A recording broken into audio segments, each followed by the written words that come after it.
Nini wengine hawajaruhusiwa kuchukua mili ya ndugu zao wakazike? Kwa nini wanazuiliwa? Nini kinachofichwa? Haya mambo yote tunataka yawe wazi. Kwa wale ambao hawajui historia ya Tanganyika na Tanzania, sisi historia yetu ni watu ambao tumepinga dhuluma dhidi ya binadamu.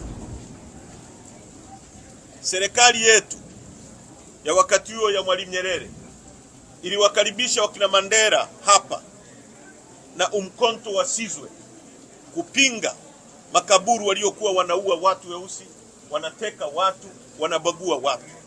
Tulikaribisha watu wa Angola, Namibia na Zimbabwe, waliweka vituo hapa kupigania watu wengine. Tunapenda kuwashukuru watu ambao wanakaribisha Watanzania waliokimbia,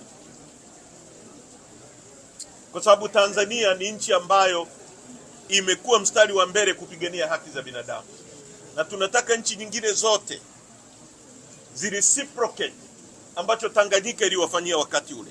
Afrika Kusini